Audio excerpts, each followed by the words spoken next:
1 2 3 4 5। थोड़ा धीरे काउंट करो। अरे धीरे धीरे कुछ नहीं है, मैं काउंटिंग खत्म करूंगी और जल्दी से आ जाऊंगी। ओके 6 7 8 9 10। Here I come. अरे ब्रो, अरे ब्रो,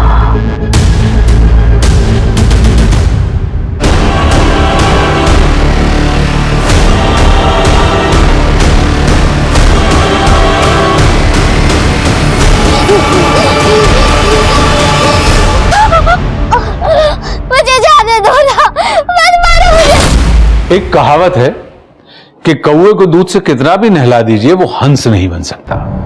ठीक वैसे ही दुर्जन व्यक्ति को कितने भी संस्कार दे दें वो सज्जन व्यक्ति नहीं बन सकता।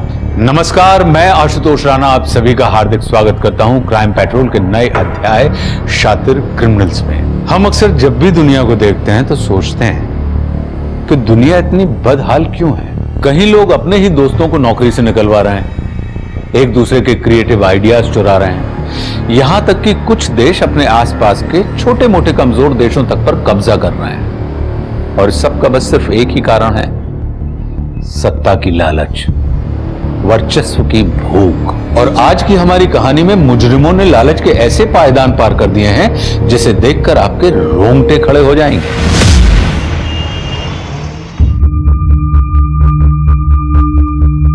नाजिया थी, लिसन ना, मुझे ना ज्यादा ओवर द टॉप नहीं चाहिए, ग्लैमरस भी हो और गर्ल नेक्स्ट टू डोर भी, ऐसा कुछ मिक्स जैसा लोग। तुम आजकल के यंगस्टर सब कुछ इतना मुश्किल कैसे करते हो? ये भी चाहिए वो भी चाहिए।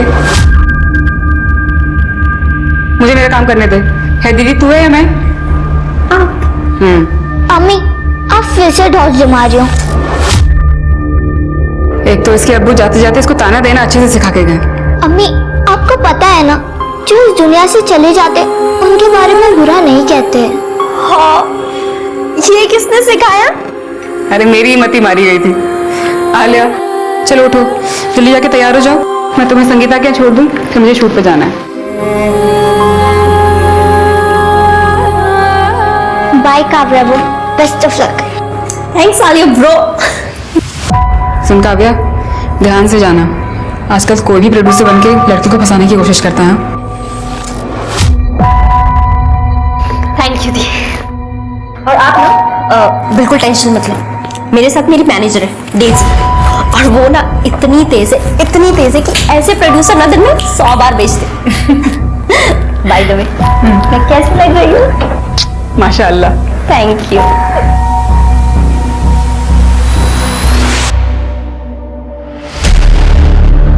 बहुत खूबसूरत लग रही हो काव्या।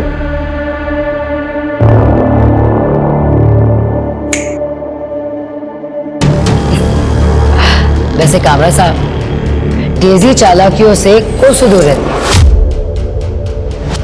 उसकी लाइफ का एक ही एजेंडा है, अपनी लाइफ में मस्त रहो और दूसरों की लाइफ भी एकदम मस्त बनाओ। हाँ, वो तो मैं बहुत अच्छे से जानता हूँ। देख वैसे जैसे मैंने आपकी स्क्रिप्ट और रिक्वायरमेंट पढ़ी, सबसे पहला ख्याल मुझे काव्या का है। मैंने काव्या को कॉल किया और उसे बताया कि ये उसके लिए उसका लॉन्चिंग रोल होगा। वैसे सर, अगर आप इसकी एक्टिंग देख लेंगे ना तो मुझे पूरा यकीन है 3 फिल्मों के लिए तो साइन कर ही लेंगे। हाँ, लग तो रहा है कि काव्या कमाल करके दिखाएगी। बेटा जरा अपना प्रोफाइल दिखाओ मुझे।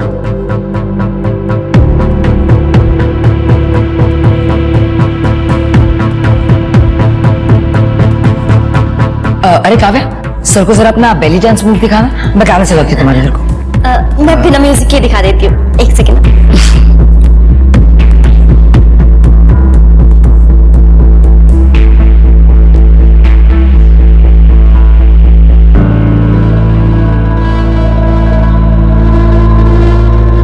देखा काव्या साहब, कहा था ना मैंने, काव्या सब कर लेती है। प्लीज आप उसका एक ऑडिशन ले लीजिए। ठीक है, second room to left. Thank you sir, thank you so much, thank you. Daisy, ये मुझे ऑडिशन कब देगी? रिलैक्स हो जाइए कामरा साहब, ऑडिशन भी हो जाएगा, पहले स्क्रिप्ट तो दीजिए।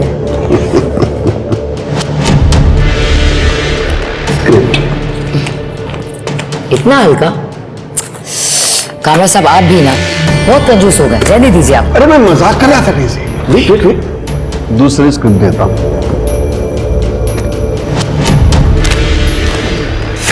ये हुई ना बात कब? कल रात 9 बजे आपके ऑफिस में।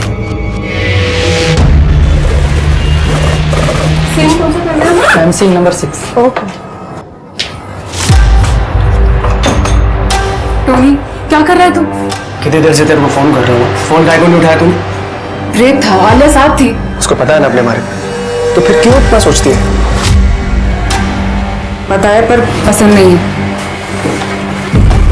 वो तुम्हें अपने अब्बू की जगह कभी नहीं दे सकती। सुन, अपन ने डिसाइड किया ना शादी बनाने को, फिर कैसे चलेगा?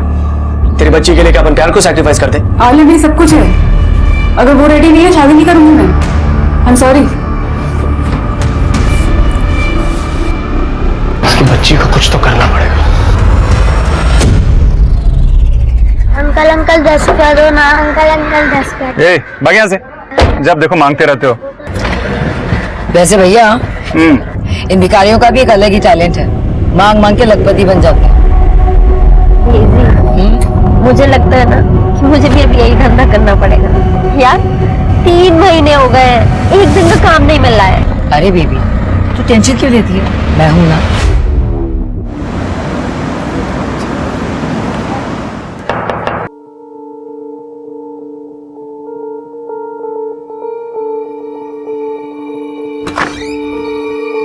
टोनी तो क्यों आया यहाँ पर? मैंने तो मना किया था ना। देख, प्यार करता हूं मैं तेरे से, हल्की फुल्की नोकझोंक तो चलती रहती है ना। एक ही शूटिंग में जा रहे हैं, साथ में चलते हैं।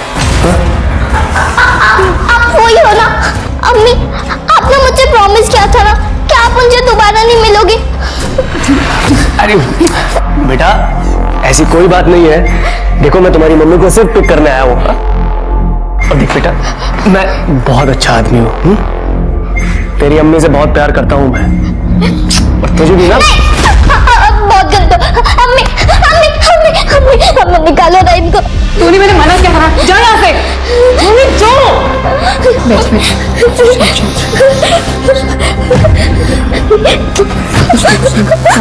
बैठ।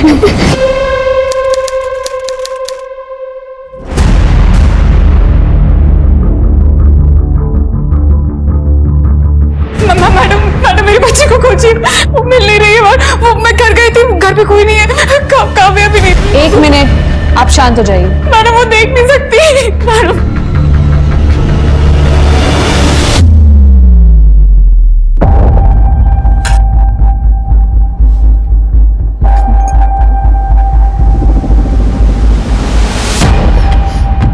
अब बताइए क्या हुआ?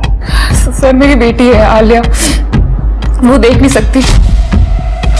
मैं हेयर ड्रेसर हूँ, मेरी नाइट शिफ्ट लगती है, तो मैं उसको घर पे छोड़ के गई थी काव्या के पास। काव्या मेरी फ्लैटमेट है। काव्या। हाँ जी। काव्या इसको संभाल लेना, मैं लेट हो रही हूँ, शूट पे निकलना है। आलिया मम्मी को माफ कर दो। मुझे आपसे बात नहीं करना है। दी आप जाओ। संभाल लेना। आलिया रोते नहीं। चलो हम लोग ना छुपन छुपाई खेलेंगे। जब सुबह वापस आई तो काव्या और आलिया कोई घर पे नहीं था सर।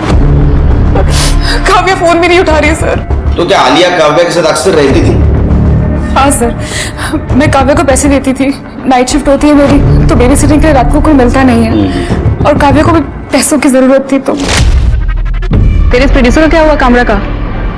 वो कह रही थी ना ऑडिशन बहुत अच्छा गया था। अरे नहीं दी, उसको ना एक्टिंग और ऑडिशन छोड़ के ना किसी और ही चीज में इंटरेस्ट था। बेड में रोल प्ले में डेजी से कह रहा था मुझे तभी रोल देगा अगर मैं उसके साथ कॉम्प्रोमाइज करूंगी। मना कर दिया मैंने। सही किया। वैसे भी इस बार ना मेरे पास रेंट तक देने के पैसे नहीं है। तो तू अपने पापा से बात क्यों नहीं करती? राजे बिल्डर्स की बेटी है। मैं अपने दम पे कुछ करना चाहती हूँ दी। वैसे आपके पास कोई काम हो तो बताना मुझे। मुझे एक नया हॉरर शो मिला है, मैं बात करके देखती हूँ। मैं क्या सोच रही थी, मेरी नाइट शिफ्ट होगी अब, तो तू आलिया का ख्याल रख ले। उससे तेरी इनकम भी हो जाएगी थोड़ी सी, और दिन के टाइम पे तो ऑडिशन निपटा लियो। थैंक यू दी, थैंक यू सो मच। तो क्या आपको लगता है काव्या ऐसा कर सकती है? नहीं सर, काव्या आलिया से बहुत प्यार करती है, पर सर ये टोनी जरूर कर सकता है। श्रीजी, इनसे आलिया का फोटो ले लो, सर्कुलेट कर लो, और एक काव्या की भी डिटेल्स ले लो, और एक काव्या और टोनी दोनों का नंबर ट्रैक पे डालो। टोनी कहाँ मिलेगा? ये ले।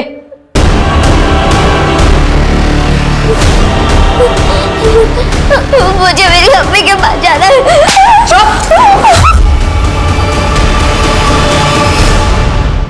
क्या आलिया किडनैप हो गई? फाइट मास्टर है ना तू, ज्यादा एक्टिंग मत कर, करियर खराब हो जाएगा तेरा। साहब, मैं आलिया को शादी के लिए मनवाने वाला था, उसे किडनैप करके मेरे को क्या मिलेगा? नाजिया मिलेगी तुझे। साहब, मैं नाजिया से सच्चा प्यार करता हूँ, उसे हर्ट करने की सोच भी नहीं सकता। और काव्या को? कहीं ऐसा तो नहीं कि तू आलिया से मिलने गया और काव्या ने तुझे मिलने ना दिया, और इसलिए तूने काव्या को रास्ते से हटा दिया? काव्या साहब, उससे आज तक मैं मिला तक नहीं। मेरे को सिर्फ इतना पता है कि वो नाजिया के साथ उसके घर में रहती है। अच्छी लड़की थी, हाँ, लेकिन नाजिया ने एक बार ये जरूर बताया था कि वो बहुत बड़े बाप की बेटी थी। पैसों के लिए तो नहीं उठाया ना दोनों लड़कियों?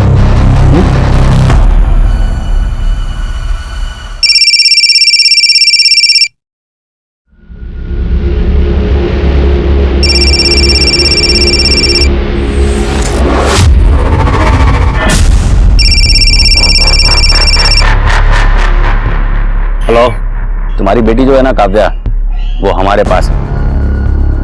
अगर वापस चाहिए ना तो आज रात को 12 बजे जॉगर्स पार्क के बाहर 50 लाख रुपए लेके आ जाओ, नहीं तो ये हलकट दो दूंगा ना, सारी किडनैपिंग पिछवाड़े से निकल जाएगी।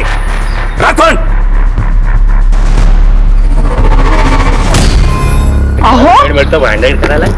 अहो काय झालं? काय नहीं, कोई फोन करके बोल रहा है काव्या को किडनैप किया है। क्या? अरे लेकिन ऐसे झूठ कैसे कोई बोल सकता है? फालतू में पैसा कमाने को काय नाही रे, तुझं काम कर जा।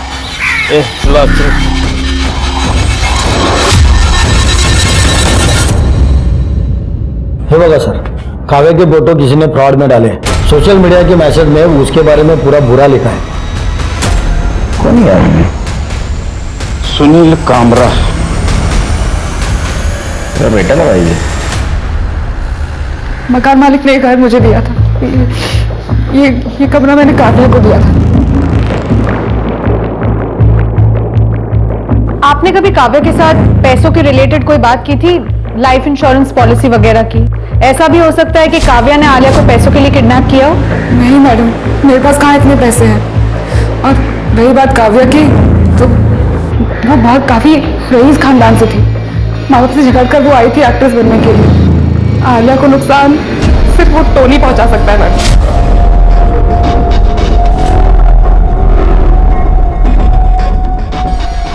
मिली मेरी आलिया टोनी के पास ही थी ना? आलिया वहां पे नहीं है। हमने टोनी का घर बहुत अच्छी तरह से चेक किया। मुझे लगता है कि टोनी ने अगर वाकई आलिया को किडनैप किया तो कहीं और रखा होगा। ये टोनी का कोई और भी घर है या फिर कोई ऐसी जगह जहां वो अक्सर आया जाया करता था? कोई और घर याद नहीं है, पर टोनी बहुत सारे शूटिंग सेट्स और शूटिंग लोकेशन पे जाता था। हो सकता है किसी खाली सेट पे या किसी खाली लोकेशन। मैंने कैसे जाऊंगी मेरी आलिया?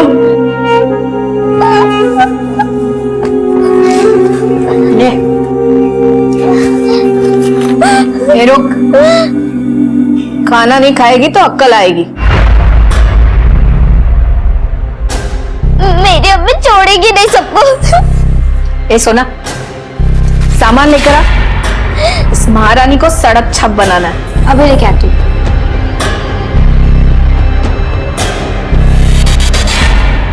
तेरी अम्मी अगर मिल गई ना तो उससे भी सड़क छाप बना दूंगी।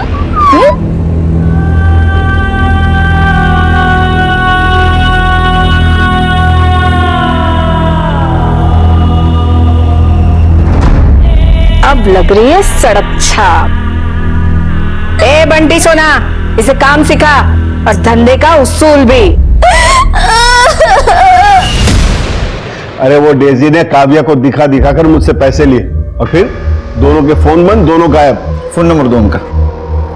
सर ये है डेजी का नंबर, ट्रेसिंग पे डाल दो। और कामरा साहब, लड़की बेचना खरीदना कानूनी अपराध है, आपको पता है ना? फिर भी अब ये सब कुछ कर रहे थे। एक अच्छे समाज के मेंबर है वो, ऐसा काम करोगे तो धोखा ही मिलेगा आपको। सर उन दोनों ने मिलकर मुझे उल्लू बनाया, उसका कुछ नहीं। सर मेरी बात का यकीन कीजिए, ये डेजी और काव्या दोनों मिले हुए और पैसों के लिए कुछ भी कर सकते हैं। सर प्लीज प्लीज उन्हें छोड़ना मत। हम हमारा काम जरूर करेंगे, आप अच्छा काम करो।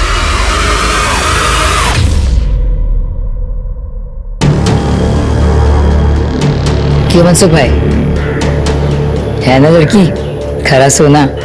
अरे ये तो हीरा है, हीरा। देखिए मनसुख भाई, लड़की बड़े घर की है, अब किसी चिंदी को दिखा के मेरा कोई फायदा तो था नहीं। आप रईस है इसलिए आपको दिखाया है। वैसे लड़की सब कुछ कर लेगी, बस आपको इसे फिल्म का लालच देना होगा। लालच क्या, इसके लिए तो एक दो फिल्म में वैसे ही बना देंगे। बस तमन्ना थी कि गर्लफ्रेंड हो, और आपकी वजह से वो सपना साकार हो रहा है। तो लाइए मेरा तोहफा। मेरा तोहफा बस इतना ध्यान रहे, बीवी गर्लफ्रेंड तक ना पहुंचे। पार्ट टाइम गर्लफ्रेंड रखना, गले की हड्डी मत बनने देना, समझे? चलती हूँ।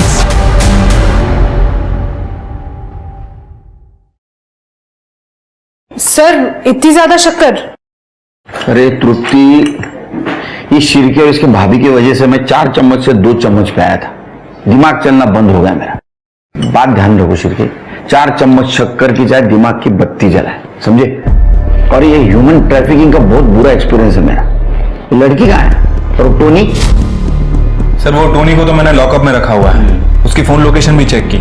उसका फोन सारी रात नाजिया के घर के आसपास ही एक्टिव था। नाजिया घर के पास क्या कर रहा था? सर कह रहा था कि दारू पी के नाजिया का वेट कर रहा है। उसके बाद उसे शूटिंग के लिए कॉल आया तो वहां से चला गया। रात को शूटिंग, इसको कॉल आया, इसका नशा उतर गया, इसको तो बाद में देख लूंगा मैं। काव्या के रूम में कुछ मिला? नहीं सर, पर सर नाजिया बता रही थी कि काव्या किसी अमीर बाप की बेटी है और यहाँ फिल्मों में स्ट्रगल करने के लिए आई है। सर बहुत ही सिंपल लड़की है, कोई बुरी आदत नहीं है, सिर्फ डांसिंग और एक्टिंग का शौक है। 1 महीने पहले डेजी नाम की लड़की से मिली थी, तब से काफी खुश थी। लेकिन सर 8 अगस्त की सुबह से काव्या का फोन बंद हो गया, उसी के एरिया में। सर वैसे मैंने नाजिया और काव्या के बैंक स्टेटमेंट भी चेक किए हैं, कुछ खास पैसा नहीं है दोनों के अकाउंट में। इसका मतलब काव्या आलिया को किडनैप नहीं कर सकती, वो भी पैसों के लिए। सिर्फ मुझे लगता है ये काव्या और डेजी, इनका कुछ फ्रॉड गेम चल रहा है। सर कहीं ऐसा तो नहीं है कि इन दोनों के फ्रॉड गेम में इन्होंने आलिया को भी इन्वॉल्व कर लिया हो? तुम्हारा दिमाग चल रहा है सिर्फ। सर बादाम। अच्छा, तो अभी आगे क्या करने वाले? सर डेजी, आलिया और काव्या, इन तीनों का फोटो सर्कुलेट कराते हैं। जरूर इन तीनों को किसी ने देखा होगा। तो करो। जिन लोगों ने तुझे यहाँ रखा है ना, वो हम जैसे दयालु नहीं है। मैं तुझे खाना दूंगी, पानी दूंगी, उस लड़की से भी मिलाऊंगी। बस पहले तो अपने बाप को फोन लगा ले। वो मेरा बाप नहीं है। मैं फोन लगाती हूँ, फोन लगा, झूठ बोल के कोई फायदा नहीं होगा। नहीं, हाथ खोल इसका। मैं सच कह रही हूँ, वो मेरा बाप नहीं है। ले, उसके बेटी का नाम मुझसे मिलता है, इसीलिए मैंने सबको कहा ना कि मैं उसकी बेटी हूँ। अरे इस ससुरी ऐसे नहीं मानेगी, और न इसका बाप। इसको हम मंगा के रहेंगे, रुको।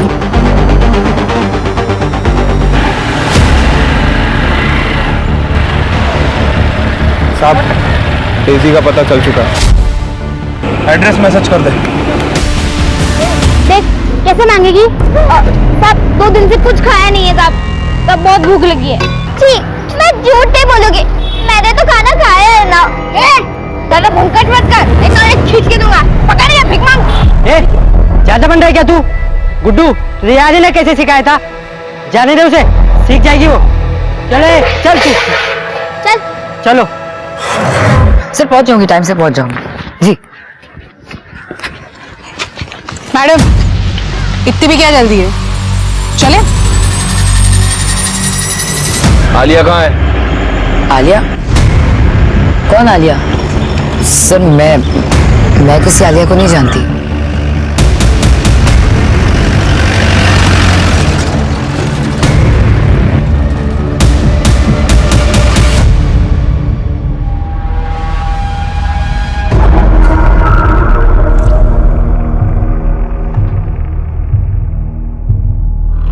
आहो, ये देखो, आपने मेरे लिए जो घड़ी ऑर्डर की थी वो अभी आई है।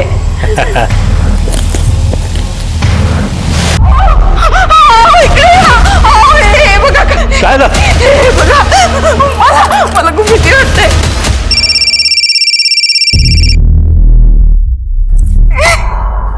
हेलो। अब अगर अकल ठिकाने आ गई हो ना तो जहां बोला था वहीं पैसे लेके आ जाना, नहीं तो तुम्हारी बेटी का जो बॉडी पार्ट है ना वो एक एक करके इंस्टॉलमेंट में भेजेंगे।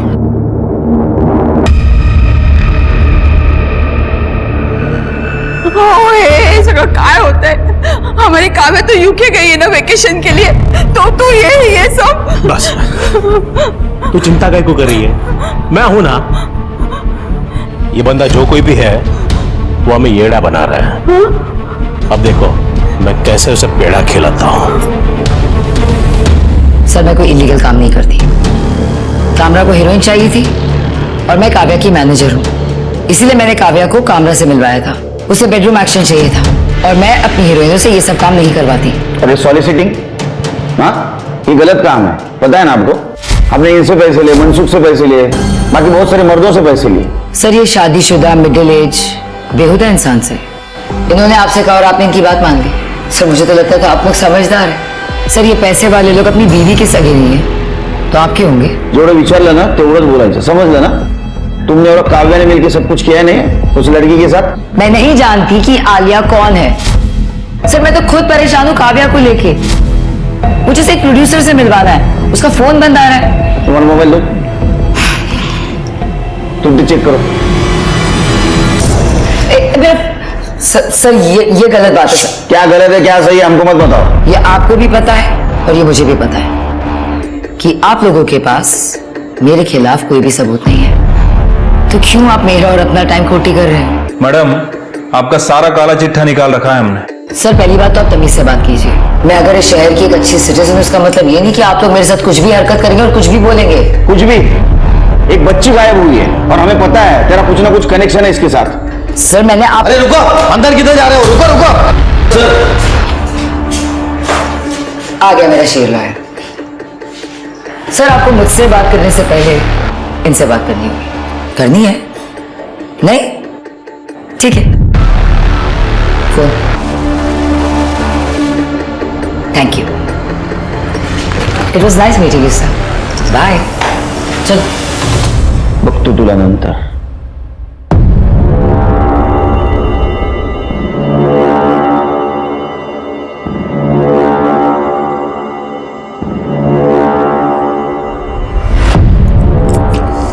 बैग रख गया, देखते हैं अभी कब आते हैं।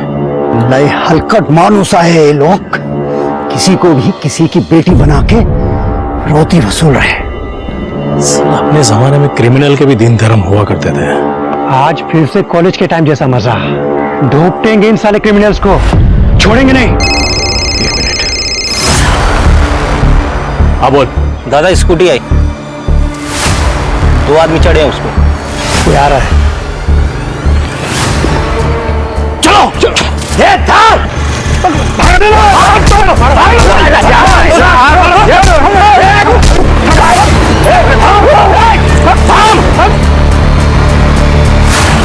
मोहन राजेला धमकी देता है।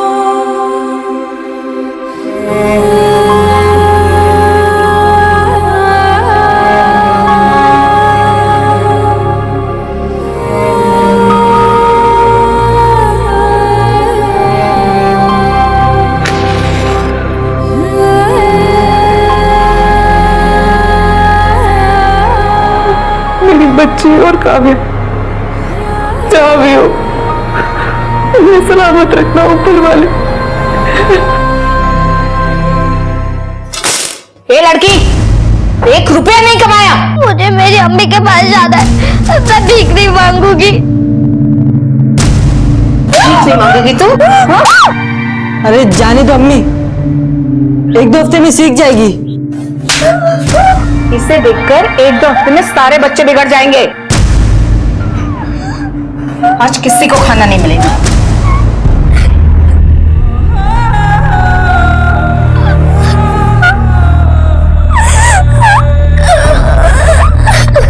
कानून के हाथ जितने लंबे होते हैं कई बार उतने बंधे हुए भी होते हैं, और इसी कारण डेजी जैसे लोग कानून का फायदा उठाते हैं। सबूतों के अभाव की वजह से गलत करके भी वे साफ बच जाते हैं। वहीं दूसरी ओर मोहन राजे जैसे लोग हैं जो पुलिस के पास जाने की जगह खुद के कानून बनाकर फैसले करने लगते हैं, बिना जाने समझे कि इसका नतीजा क्या होगा। उन्हें नहीं पता था कि एक मां के लिए अपनी बेटी को खोने का दर्द क्या होता है, और ना ही उन्हें काव्या के टॉर्चर के बारे में सोचने की समझ थी। अगर मोहन ने पुलिस को सब कुछ बता दिया होता तो शायद काव्या और आलिया को जल्दी बचाया जा सकता था। Madam madam madam madam madam, अरे इसे क्या हो गया? मैडम मैडम, अरे क्यों चिल्ला रहा है? क्या हुआ? मैडम, क्या है? ये बड़ा। स्मिता उठ ग, उठ, बस आरामात बस। अरे घाबरू नको, ये उंगलियां अपनी काव्या की नहीं है। मुझे पता है कि वो काव्या की उंगलियां नहीं है, लेकिन किसी और बच्चे की तो हो सकती है ना। आजकल इतने किडनैपिंग के न्यूज आते हैं न्यूज़पेपर में। ये देखिए आज का ही पेपर, ये दोनों बच्चियां किडनैप हुई है। कहीं इनकी तो उंगलियां नहीं है ये? हाँ सर, वो नाजिया का फोन ट्रैकिंग पे डाल रखा था, लेकिन नाजिया को अभी तक रैंसम के लिए कोई कॉल नहीं आया है। श्रीके, मुझे नहीं लगता आलिया की किडनैपिंग पैसों के लिए की गई हो। ये टोनी, काव्या और डेजी, इनका कुछ पता चला? सर, हमने काव्या के बारे में इंफॉर्मेशन निकाली है। सर, काव्या सबसे यह कहती थी कि वो काफी अमीर बाप की लड़की है। लोगों से कहती थी कि राजे बिल्डर्स की बेटी है। राजे बिल्डर्स की बेटी? तो इतने अमीर बाप की बेटी ऐसे धंधे क्यों करेगी? फोन में कुछ मिला? सर मैंने पता किया, टोनी के फोन में कोई सस्पिशियस कॉल या मैसेजेस नहीं मिले, और काव्या के कॉल डेटा रिकॉर्ड्स में भी मोस्टली सारे कॉल्स कास्टिंग वालों से और नाजिया को किए गए थे। लेकिन हाँ सर, काव्या का फोन 2-3 बार ऑन हुआ था। एक बार गोरेगांव में, दूसरी बार मीरा रोड में, और तीसरी बार बोरीवली में। कुछ तो मिला होगा? नहीं सर, हमने सभी जगह की बीट चौकी को इन्फॉर्म कर दिया था, लेकिन किसी ने भी काव्या को नहीं देखा। और ये डेजी के फोन में मुझे सबसे ज्यादा शक इस डेजी पर है। सर 8 तारीख को डेजी लोनावला में थी मनसुख भाई के साथ। लोनावला? वहां के पुलिस स्टेशन से कांटेक्ट करो और काव्या और डेजी दोनों की डिटेल्स वहां दे दो। जाने दो। मैं मोहन राजे और मेरी वाइफ स्मिता राजे, हमें पार्सल डिलीवर हुआ था।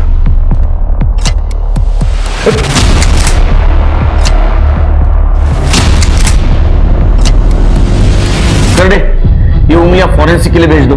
सर, आपको जब पहला फोन आया यहां आ जाना चाहिए था। ओ, मला काय माहिती होतं? मेरी बेटी तो यूके में है, रोज वीडियो कॉल होता है। इसका मतलब ये उंगलियां आपकी बेटी की नहीं है? नहीं। इसका मतलब किसी और लड़की को टारगेट किया जा रहा है। आपका कहीं बाहर अफेयर वगैरह तो नहीं? आओ, काय बोलताय तुम्ही? मेरे पति ऐसे नहीं है। ओ केलकर साहब, ये लड़की से मेरा कोई लेना देना नहीं है। आपका डीएनए टेस्ट करवाना होगा। ये पार्सल कैसे आया आपके पास? वो डिलीवरी वाले थे ना, उन्होंने भेजा, बोला किसी ने भेजा है करके। एड्रेस दो उसका। नहीं, वो डिलीवरी वाले ने बताया कि पार्सल उसको रास्ते में दिया था। आपको कॉल जिस नंबर से आया था वो नंबर बताओ, चेक करो।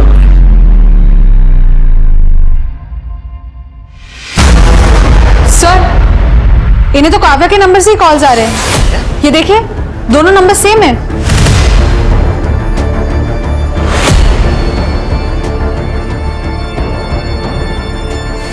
हम चेक करते हैं, कुछ डिटेल्स मिलेंगे तो हम आपको फोन करेंगे।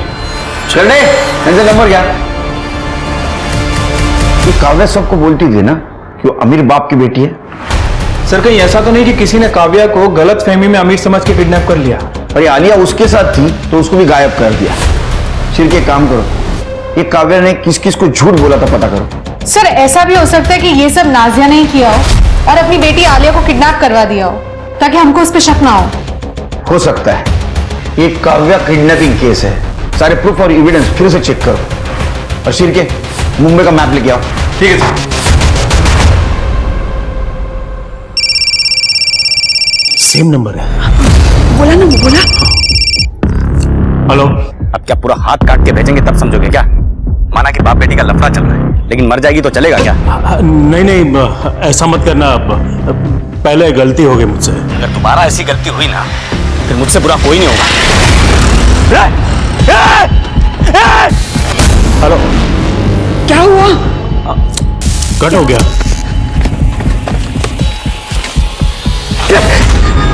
क्या करूं? डर तो गया है, गड़बड़ नहीं करेगा।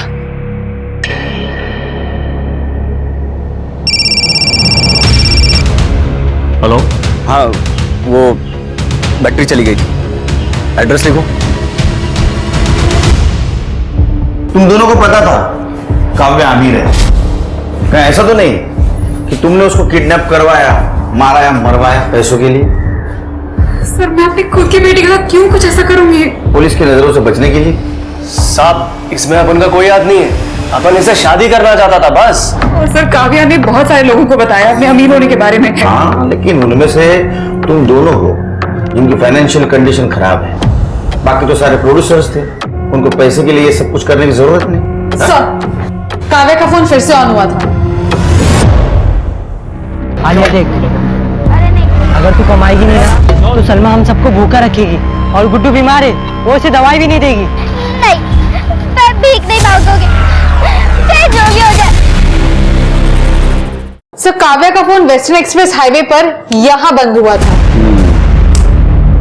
उसके बाद में यहाँ और उसके बाद में यहाँ लोकेशन ट्रैवल हो रहा है ताकि हमें फिक्स लोकेशन न मिले। और सिर्फ ये तीनों लोकेशन सबब के यहाँ का सीसीटीवी फुटेज चेक करो, कुछ मैच होता है क्या देखो। सर, 2 लड़कियां गायब हुई, पैदल तो नहीं चल रहा होगा ये? मड एरिया से कुछ कॉल आया? नहीं सर। यहाँ का भी सीसीटीवी फुटेज चेक करो, कुछ ना कुछ जरूर मिलेगा। 10 साल की बच्ची भेज दो। तुरा कभी तुम लोग धंधे के टाइम पे यहाँ क्या कर रहे हो? इसे डॉक्टर के पास लेके जाते हैं, बहुत बुखार है। इसने काम किया? नहीं, मैं काम नहीं करूंगी। काम नहीं करेगी तू? तुम लोगों से एक लड़की नहीं संभलती। कुछ नहीं मिलने वाला तुम लोगों को, दवाई भी नहीं। आज तेरे वजह से मेरे भाई को दवा नहीं मिल रही, मेरी वजह से तुम सब लोग डरपोक हो। तुम सब यहाँ से भाग के नहीं जाते। बेटी तो आंखें नहीं है, लेकिन तुम लोग यहाँ से भागते रहो ना, इसलिए वो तुम्हारी सलमा में तुम लोग पर ठोस जमा रही है।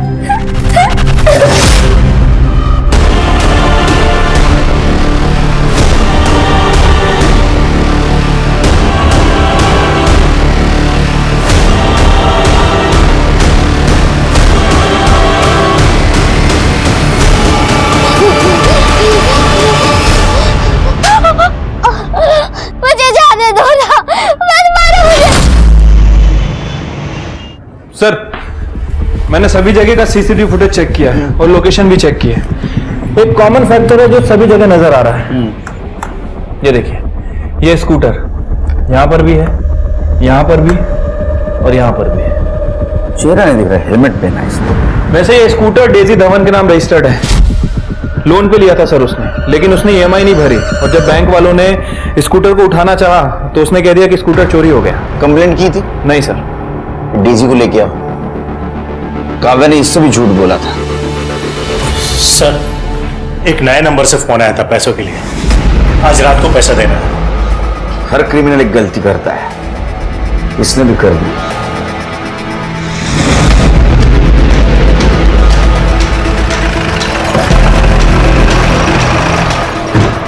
सर, एड्रेस तो यही है। फोन फूली जोगी के नाम रजिस्टर्ड है। देखो, चेक करो।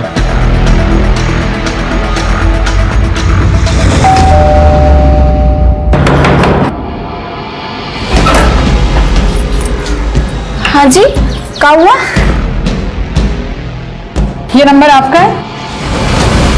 अरे हाँ, ये नंबर तो हमारा ही है। कछु इनाम मिला है का? हाँ, बहुत बड़ा इनाम है, तो रखने के लिए जगह देख लिए। तृप्ति, अरे अरे अरे, ऐसे कैसे घुसे जा रहे हैं? कछु बताएंगे? और बात का है? 1 सेकेंड मैडम। अरे नहीं, पहले अरे सर, घर काफी छोटा है, यहाँ पे किसी को रखना मुश्किल है। अच्छा भाभी जी बताइए, आपका फोन चोरी हुआ था? नहीं दूसरा कोई यूज कर रहा है उसको? नहीं नहीं, हम अपना फोन किसी को नहीं देते हैं, और जब हमारे पति घर पे नहीं होते हैं ना, तो हम अपना दरवाजा हमेशा बंद रखते हैं। इस वक्त कहाँ है आपके पति? ये दोनों लड़कियों को जानती हैं आप? पता नहीं कहाँ जाते हैं, बताते भी नहीं हमको। हमको तो लगता है उनका किसी के साथ चक्कर चल रहा है। हे भगवान, इसके साथ भी चक्कर चला लिया इन्होंने। मैडम, जितना पूछा गया उतना बताइए। हम नहीं जानते, मगर हाँ, कल हमारा फोन खराब हो गया था, तो वो बनवाने ले गए थे, और हमको कुछ नहीं पता है। आपके पति जो काम क्या करते हैं? डिलीवरी बॉय है। अच्छा, डिलीवरी बॉय है। शिरके, मुझे लगता है यही है वो, जिसने मोहन राज के घर पे उंगलियां डिलीवर की। डिटेल्स निकालो, फोन ट्रैक पे डालो। सर, शिरके, मड एरिया में से जहां से हमें कॉल आया था, मुझे लगता है ये काव्या और आलिया दोनों उसी एरिया में होंगी। और ये काव्या की उंगली काटी गई थी ना? हाँ सर, मैंने काव्या के घर से मिले डीएनए से मैच किया, वो काव्या की उंगलियां हैं। और सर डॉक्टर्स का कहना है कि काव्या जब जिंदा थी तब वो उंगलियां काटी गई। तो शिरके, उसके घाव भरने के लिए मेडिसिन की जरूरत पड़ी होगी। चेक करो, मड एरिया के किसी मेडिकल में से दवाई खरीदी नहीं है क्या? सर बस रुक, मैं आई रही हूँ। 2 मिनट बस आई रही हूँ। डेजी धवन, फाइनली हमें तुम्हारे खिलाफ सबूत मिल गया है। तो यार, ये पुलिस के पचड़े खत्म ही नहीं होते। 2 मिनट तेरे को कॉल बैक करती हूँ। क्या सबूत? ये बाइक, इसका लोन आपके नाम पे ही है ना? हाँ, मैंने इसके पैसे दिए थे। मतलब संतोष को वो स्कूटी मैंने ही खरीद के दी थी। क्यों? कौन संतोष? मेरा कैब ड्राइवर है, मैं उसी के साथ आती जाती रहती हूँ। उसी की कैब में बाहर खड़ा है।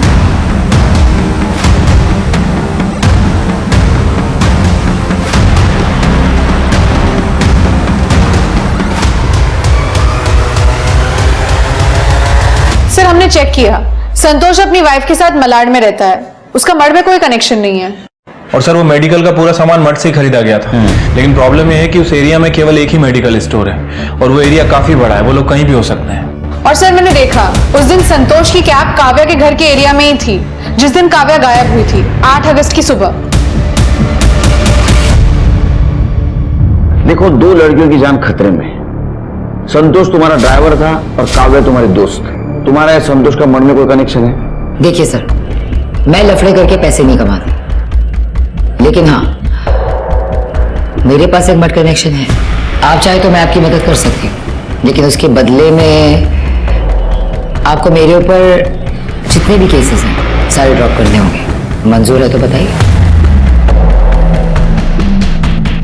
सुन, मैं 1 केस ड्रॉप कर सकता हूँ, काम रहा था, पर फालतू मानो सुधा। वैसे सर, संतोष की बीवी मड पे एक बंगले में काम करती है। उसका जो मालिक है वो सिंगापुर में रहता है, साल में एक बार आता है दिवाली पे।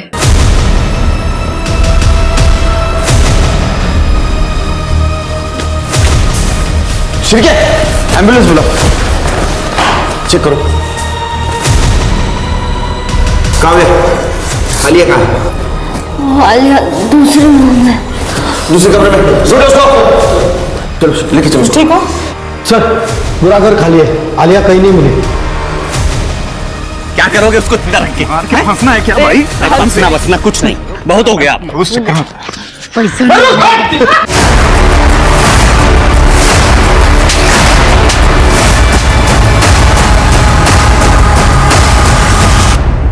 तो इन सबके पीछे तुम मास्टरमाइंड थे?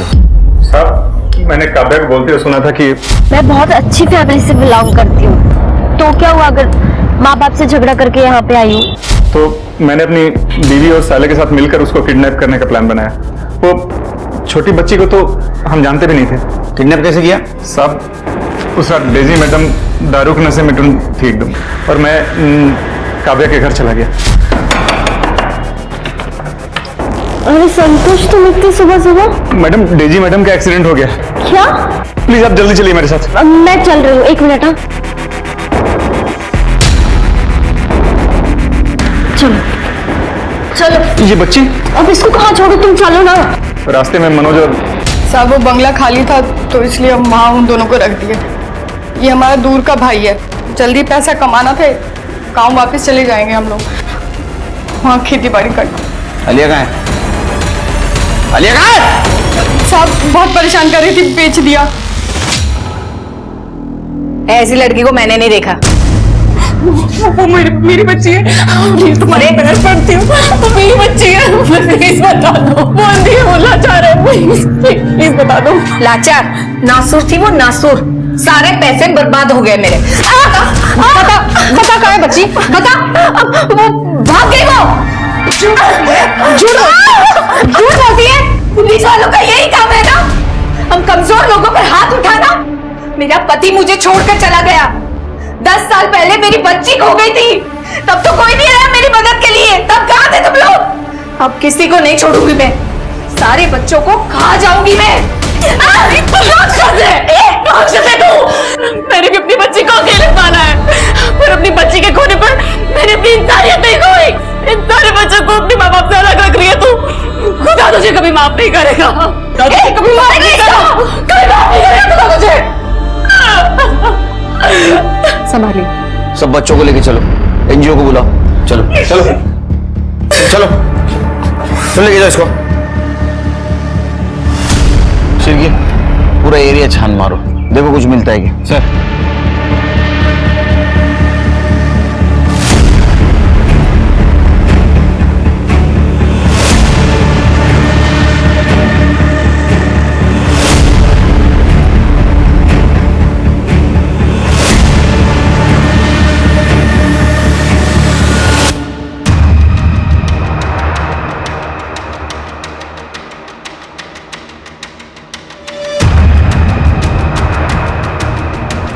करडे लो कर।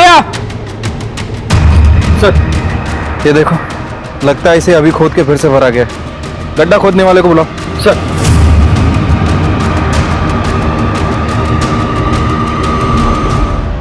सलमा, हमें आलिया की लाश मिली है, आप लंबा जेल जाओगी। मैंने नहीं मारा उसे, मैंने नहीं मारा उसे, उसे बंटी ने मारा है। मैं तो उस बच्ची की जान बचा रही थी। नलायक, मैंने कहा था ना गुस्से पे काबू रख, अब सड़ेगा जेल में। शिरकी, आलिया को तो हम नहीं बचा सके, लेकिन ये सोनू और गुड्डू का ध्यान रखना होगा। सर मैंने एनजीओ वालों से बात कर ली है और पर्सनली उन्हें जानता भी हूँ, काफी अच्छे लोग हैं सर, बच्चों का ध्यान रखेंगे। सर, आलिया की पोस्टमार्टम रिपोर्ट, पत्थर से सर कुचलकर मारा गया है। मैंने ही मारा है उसे। कैसे? वो भाग रही थी ना। तुमको काटा था उसने? नहीं सर। लेकिन इतने डिटेल में तो जो खून कर सकता है वही बता सकता है ना शिरकी। हाँ, तुम्हारे स्किन के और ब्लड के ट्रेसेस मिले उसके दांत में। झूठ बोलती है। हाँ, बच्चों से क्राइम करवाती है, हाँ, भीख मंगवाती है और फिर उन्हें मर्डर के इल्जाम में फंसाती है। तुमने क्यों कबूल किया? सलमा अम्मी ने कहा अगर मैं उनकी बात मानूंगा तो सोनू और गुड्डू को मारेगी नहीं। सब मैं जेल चली जाती तो बच्चों का ख्याल कौन रखता। और मैंने सोचा कि बंटी तो अभी 17 साल और 3 महीने का ही है, उसे ज्यादा से ज्यादा 7-8 महीने की जेल होगी। मेरी पूरी जिंदगी बर्बाद हो जाए उससे अच्छा कि 7-8 महीने बंटी के बर्बाद कर दूं। कैसे औरत है ये शिरके?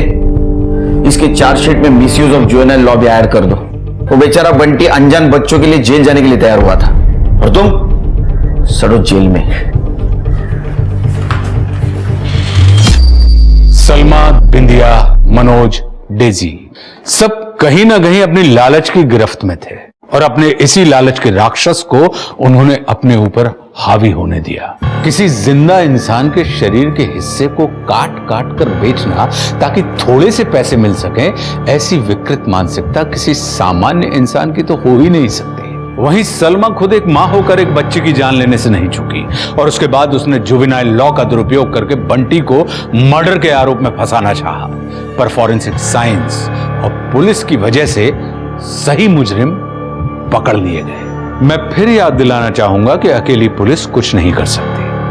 हमें भी जागरूक नागरिक बनना होगा और पुलिस का सहयोग करना होगा ताकि हम आलिया और काव्या जैसी मासूम बच्चियों को समय रहते बचा सकें। और इसी के साथ मैं आशुतोष राणा विदा लेता हूं आपसे। हम फिर मिलेंगे एक ऐसी ही कहानी के साथ जो आपको रखेगी सतर्क और जिंदगी को सुरक्षित।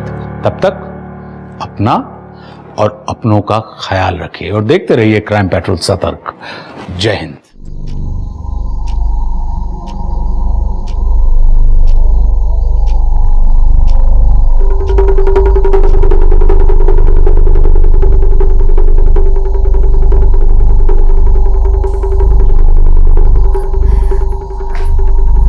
हेलो रिया, बेटा निधि को निकले 2 घंटे हो गए लेकिन वो अभी तक घर नहीं पहुंची है। देखो वो फोन भी नहीं उठा रही है मेरा। अगर तुमसे उसकी कोई बात हो ना तो प्लीज मेरी बात करवा देना।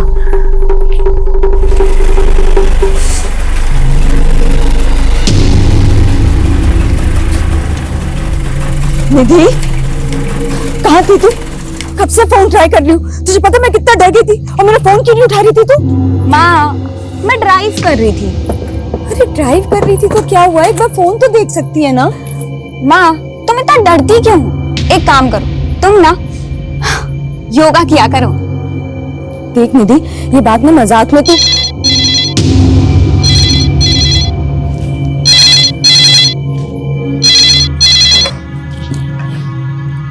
हेलो, कैसी हो मेरी जान?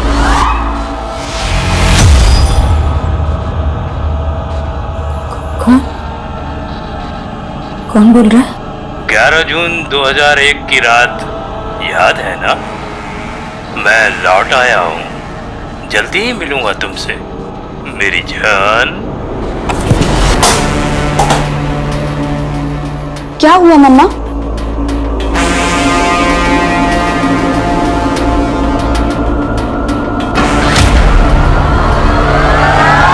नमस्कार, मैं आशुतोष राणा क्राइम पेट्रोल के नए अध्याय शातिर क्रिमिनल्स में आप सभी का हार्दिक स्वागत करता हूं। दुनिया का शक्तिशाली से शक्तिशाली व्यक्ति अपने बीते हुए समय को बदल नहीं सकता।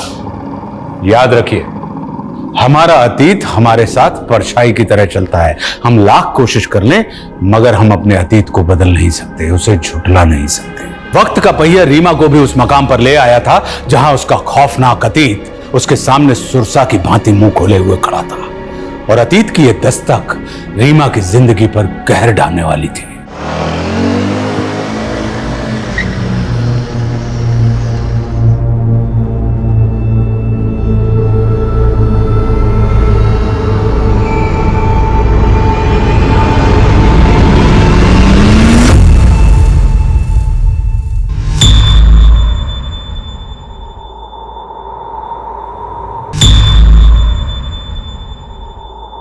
बोलिए रीमा जी।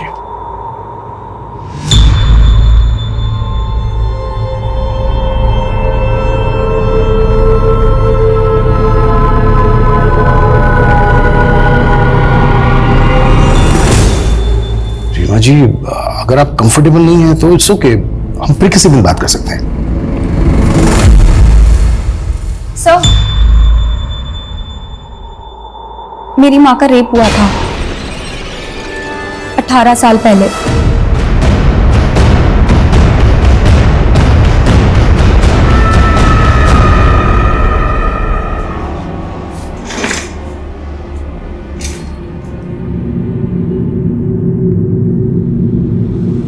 शिवा जी, आपने बहुत अच्छा किया जो अपनी बेटी की बात मानी। अपने गुजरे भयानक अतीत का सामना करने के लिए बहुत हिम्मत चाहिए होती। रीमा जी, 18 साल पहले जो ये दर्दनाक घटना आपके साथ घटी, ये आप हमें डिटेल में बताइए प्लीज। 11 जून 2001 की रात थी।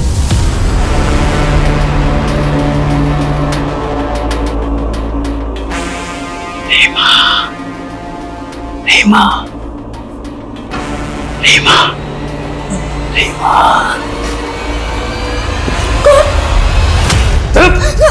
आवाज नहीं। कौन है? जब नहीं तो तेरी बीवी विधवा हो जाएगी। चल अभी लेट जा। बांध इसे। तेरा कस के बांध, खोले नहीं।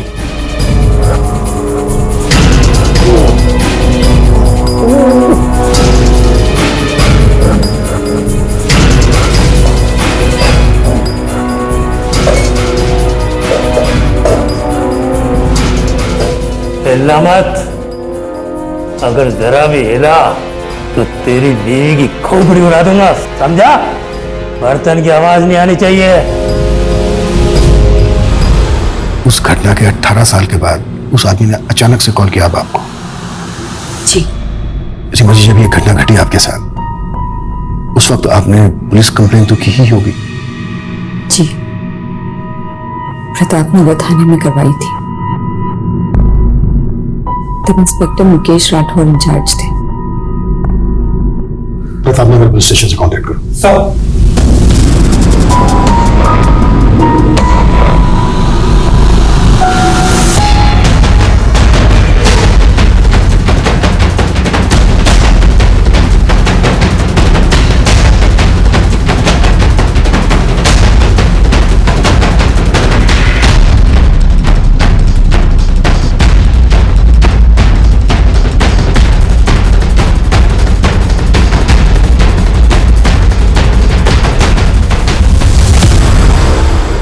दोनों स्टेटमेंट अलग है?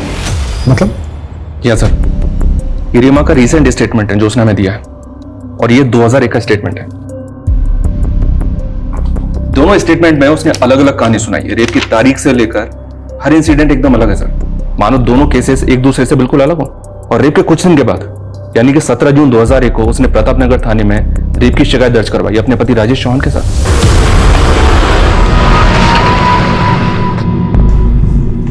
बोलिए रीमा जी, डरिए मत।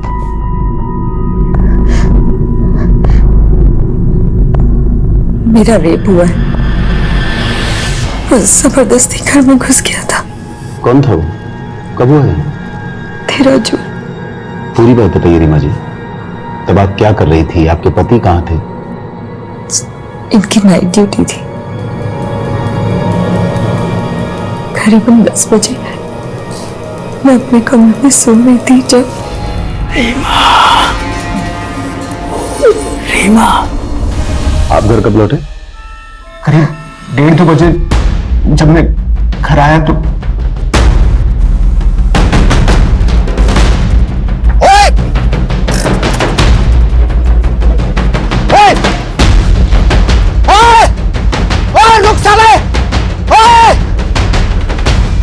एक मिनट। रेप 13 जून को हुआ और आप लोग रिपोर्ट लिखवाने अब आए? बहुत डर गई थी। गलती रीमा की नहीं है सर। हमारी सोसाइटी ऐसी है जहां पर रेपिस्ट से ज्यादा रेप के विक्टिम को ताने सहने पड़ते हैं। ये 18 साल पुरानी बात है। माना इतने टाइम में आदमी काफी सारी चीजें भूल जाता है, लेकिन रेप के वक्त रीमा का पति रीमा के साथ था या नहीं, ये वो कैसे भूल सकती है? सवाल ये उठता है मिश्रा कि 18 साल पहले जो रीमा ने स्टेटमेंट दिया था वो गलत था, या अब जो हमें दिया है वो गलत है? हमें दोनों स्टेटमेंट वेरीफाई करने होंगे। सर, रीमा चौहान के कॉल रिकॉर्ड्स आ गए। रीमा को उस रात 11 बजे साउथ दिल्ली के लैंडलाइन से कॉल आया था। दिल्ली पुलिस से कांटेक्ट करो, पता करो वो आदमी कौन था जिसने कॉल किया था।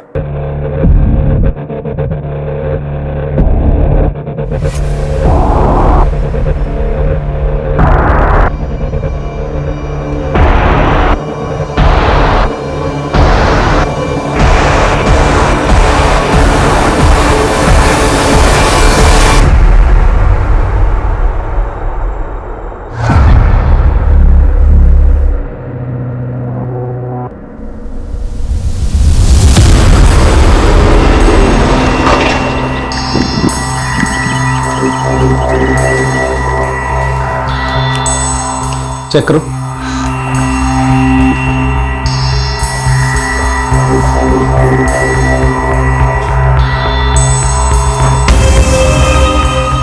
उसने यहाँ मेरे साथ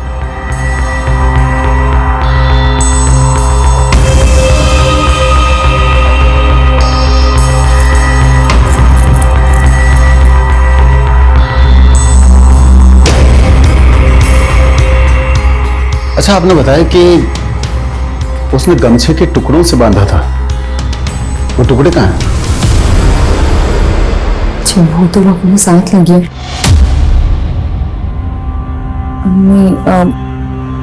ये शायद एक मिनट से यहाँ शायद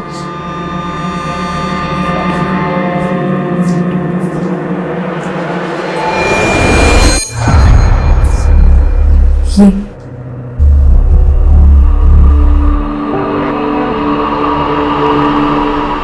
रीमा के मेडिकल एग्जामिनेशन में ऐसा कोई सॉलिड एविडेंस नहीं मिला जिससे प्रूव हो सके कि रीमा का रेप हुआ है। क्या रेप के कुछ दिन बाद एग्जामिनेशन हुआ इसलिए? मे बी, लेकिन एक कारण ये भी है कि रेप होने के बाद रीमा अपने पति राजेश के साथ सेक्सुअली एक्टिव थी। क्या? हाँ, क्योंकि प्राइवेट पार्ट पर जो मार्क्स मिले हैं वो एक पैशनेट सेक्स की वजह से भी हो सकते हैं। ये तो रीमा ने खुद ही अपना केस कमजोर कर लिया। एक बात और सर, रेप होने के बाद विक्टिम को अक्सर कलाई, जांघों पर छोटे मोटे घाव लगते हैं, लेकिन रीमा के केस में उसकी बॉडी पर एक छोटी सी खरोच तक नहीं थी। इट्स स्ट्रेंज, क्या रीमा ने बिल्कुल भी रेजिस्ट नहीं किया होगा?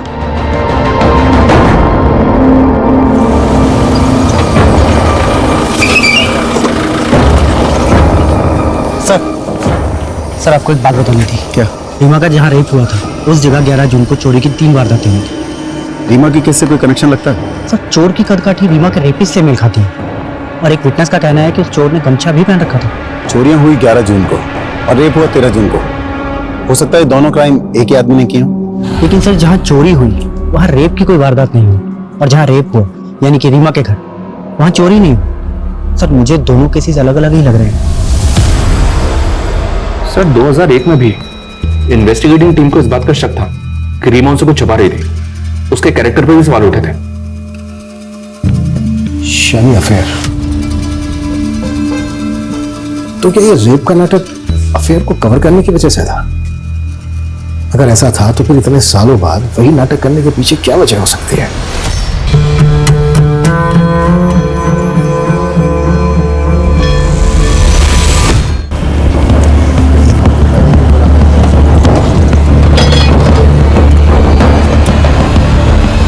सर आप हम लोगों पर ही शक कर रहे हैं? मेरी बीवी के साथ गलत हुआ सर, और आप लोग। राजेश, मैं तुम्हारा फ्रस्ट्रेशन समझता हूं, पर सवाल खड़े हो रहे हैं। तुमने एफआईआर फाइल करने में देरी की। सर मैंने बताया था ना कि रीमा डरी हुई थी। यही नहीं, रीमा का रेप होने के बाद भी तुम और रीमा सेक्सुअली एक्टिव थे।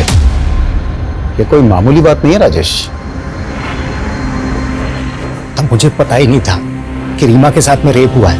क्या? उस रात जब मैं गमछे वाले आदमी के पीछे भागा, वो हाथ नहीं आया, तो मैं भागकर घर वापस आया।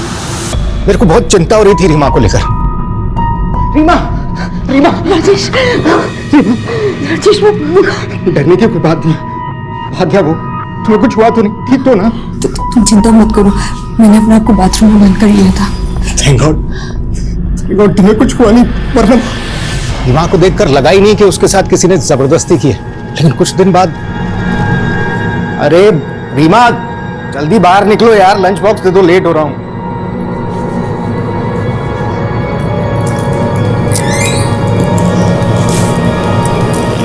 क्या हुआ?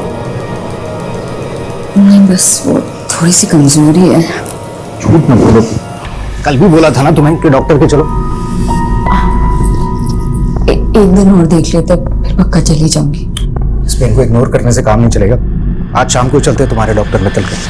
मैं जल्दी आ जाऊंगा, तुम बस तैयार रहना।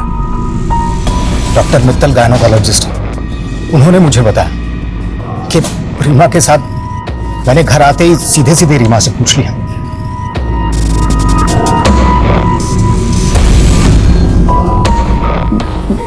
मैं डर गई थी, मुझे लगा था कि आप मुझे छोड़ दोगे। इतना भी भरोसा नहीं था मुझ पर।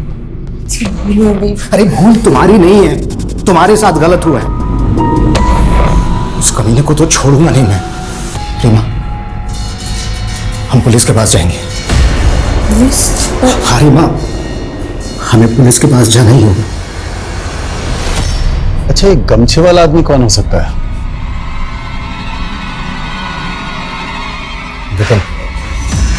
विपिन सोनी हो सकता है सर। वो और रीमा कॉलेज में एक साथ थे। 1 साल पहले उसकी इसी शहर में नौकरी लग गई। मुझे पता चला कि मेरी गैर हाजिरी में अक्सर पुरानी दोस्ती के नाम पर वो रीमा से मिलने आता है।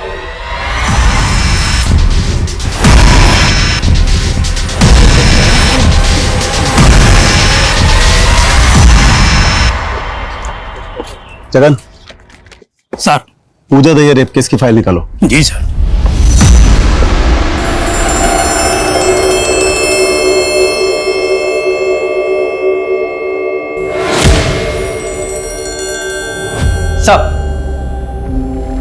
सर मैंने पता किया है, राजेश की गैर हाजिरी में जो आदमी रीमा से मिलने आता था वो विपिन ही है। याद रखिए रीमा जी, पुलिस को गुमराह करना भी एक जुर्म है। आप क्या कह रहे हैं, मैं कुछ समझ नहीं पा रही। मैं समझाता हूँ। सालों पहले पूजा दहिया नाम की औरत का केस अखबारों की सुर्खियां बना था। आपने नाम जरूर सुना होगा। जी नाम तो सुना हुआ है। बिल्कुल आपसे मिलता जुलता केस है। आप ही की तरह उसके घर में भी मुंह पर गमछा बांधकर एक आदमी घुसाया था। आप ही की तरह उसके साथ जबरदस्ती की। कहना क्या चाहते हैं? यही कि आपने इसी बात का फायदा उठाया। जब आपके पति राजेश ने विपिन को घर से भागते हुए देखा तो आप डर गई और आपने पूजा दहिया की कहानी को अपनी कहानी से जोड़ दिया। राजेश, राजेश प्लीज समझाइए इन्हें। आप समझिए मिस रीमा चौहान, आपके पड़ोसी ने कंफर्म किया है कि आपका दोस्त आपसे मिलने अक्सर आपके घर आता था। आपके पति ने भी कंफर्म किया है कि उनकी गैर हाजिरी में आपका दोस्त विपिन अक्सर घर आता था। और इन्वेस्टिगेशन वहीं रोक दी गई। पुलिस ने रीमा को वार्निंग देकर केस क्लोज कर दिया। यानी विपिन सोनी से पुलिस ने बात की नहीं, जिसके साथ रीमा का अफेयर होने का शक था। जी, और अब तो इस केस के investigating officer Mukesh ji retired हो चुके होंगे। हालांकि उनके घर का एड्रेस पता करने के लिए बोल दिया मैंने। कहानी है कि है, लेकिन सब अपना अपना वर्जन सुना रहे हैं और अपने वर्जन में हर कोई सही होता है। रीमा से एक बार और मिलते हैं, देखते हैं इस बार क्या कहानी सुनाती है।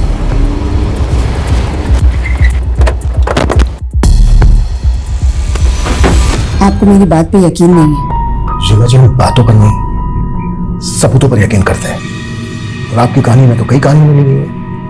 18 साल पहले आपने कुछ और कहा था, आपके पति ने कुछ और कहा था, और अब आप हमें कुछ और कहानी सुना रही है। बेटा, शायद आपकी मदर आपके सामने कंफर्टेबल नहीं है, सो प्लीज। निधि, तो रुक। 18 साल पहले मुझे बुरी बीवी माना गया था, जो अपने पति को धोखा दे रही थी, जिसने अपनी रेप की झूठी कहानी सुनाई। लेकिन ये सब मैंने सिर्फ अपने पति के कहने पे किया था। हमें पुलिस की नहीं, नहीं, पुलिस नहीं, पुलिस नहीं, बिल्कुल नहीं। भूल जाओ कि तुम्हारे साथ कुछ हुआ है, सब कुछ भूल जाओ।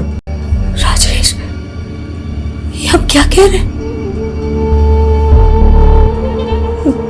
मेरी इज्जत? यार, तुम्हारी इज्जत से ज्यादा मेरा नाम, मेरा रुतबा, मेरी मर्दानगी मायने रखती है। हाथ जोड़ता हूं, प्लीज किसी से कुछ नहीं कहोगे तुम, कुछ भी नहीं।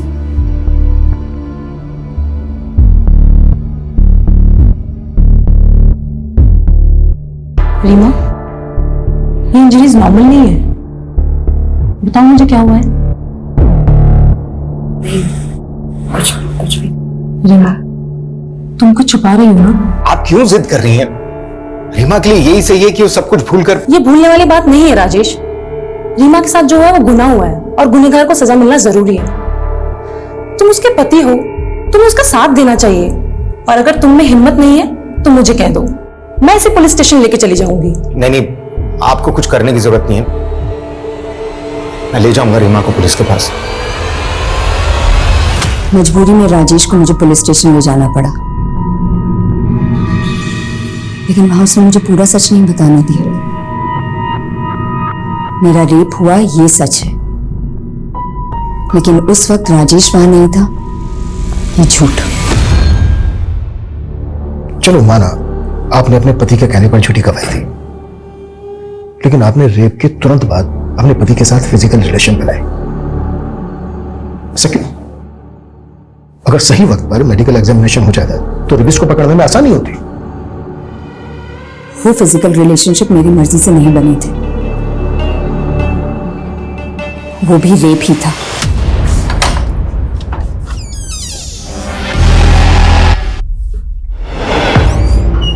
शराब भी कराए? हाँ, आया हूं पी के। तो उस आदमी ने तो सिर्फ मेरे शरीर को दर्द दिया था, लेकिन राजेश। और जब आप डॉक्टर से मिली तो आपने डॉक्टर को अपना सारा सच बता दिया। कुछ सोचा नहीं था सर, बस जिसने थोड़ी सी हमदर्दी दिखाई उसके सामने दिल खोल के रख दिया। तो जो आपके पति ने दिखाया पुलिस ने उसी को सच मान लिया और आपका सच सामने नहीं आया। आता कैसे? पुलिस ने ना कभी डॉक्टर ना कभी विपिन से कोई बात की। विपिन कभी आपसे मिलने आया था? नहीं, विपिन पे बहुत प्रेशर बन गया था, इसलिए वो शहर छोड़ के चला गया था। लेकिन आपके पड़ोसियों ने तो उस वक्त बयान दिया था कि आपका रेप होने के बाद विपिन आपसे मिलने आया था। ये भी राजेश की चाल थी।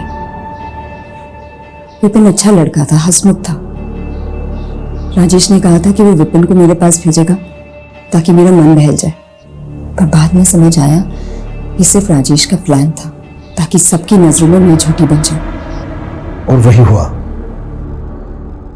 एक रेप विक्टिम से ना सोसाइटी यही एक्सपेक्ट करती है कि वो मजबूर दिखे, दुखियारी दिखे। अगर वो थोड़ा सा हंस ले, नॉर्मल जीने की कोशिश करे तो पता नहीं क्या चुप जाता है लोगों को। पूजा दहिया को जानती हैं आप? पहले आप ही के इलाके में रहती थी। उसके घर में भी एक आदमी ठीक आप ही के घर की तरह चेहरे पर गमछा बांध के घुस गया था। जी, मैंने सुना तो था कि पूजा दहिया के केस में किसी को अरेस्ट किया गया। पूजा दहिया का केस स्टडी किया था तुमने? जी सर, और मुझे ऐसा लग रहा है कि पूजा दहिया और रीमा चौहान का केस आपस में कनेक्टेड है। तो क्या उस आदमी ने पूजा दहिया से भी कांटेक्ट किया होगा? इतने सालों के बाद वो अपने विक्टिम को कॉल क्यों करेगा? यह केस पुलिस के सामने एक चुनौती बन के खड़ा था। वारदात एक थी, लेकिन कहानियां अलग अलग। क्या राजेश ने अपने स्वार्थ के लिए झूठ का जाल बुना था, या पीड़ित नजर आ रही रीमा सबकी नजरों में धूल झोंक रही थी? अगर यह खेल रीमा का रचाया हुआ था तो आखिर इसके पीछे उसका इरादा क्या था? और यह पूजा दहिया, ये कौन थी जिसका जिक्र छेड़ा गया था? क्या थी पूजा की कहानी?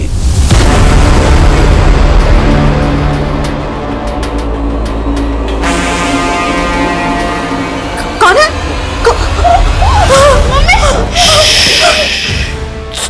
चुप, कोई आवाज नहीं। कौन हो तुम? अंदर कैसे है? चुपचाप रहना, कोई आवाज नहीं करना, यहीं बैठा रहे।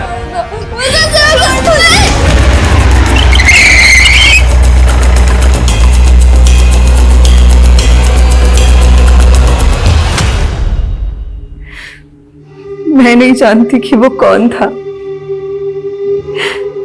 उसने अपना चेहरा गमछे से छुपा रखा था। उसके बोलने का तरीका, उसके कपड़े, या फिर ऐसा कुछ जो आपको अलग लगा हो? अंकल, उस आदमी ने मुझे कुछ लिखने को दिया था। क्या लिखूं? 5वीं क्लास का टीचर मुझे जरा भी पसंद नहीं था। बात बात पर मुझे छड़ी से मारता था, मुर्गा बनाता, बहुत जलील करता था मुझे। रवि, फिंगरप्रिंट्स कलेक्ट कराओ और फॉरेंसिक टीम बुलाओ। सुअर के बच्चों, तुम्हें कोई फिंगरप्रिंट नहीं मिलेगा। ऐसा कहा था उसने बोलने के लिए मुझे।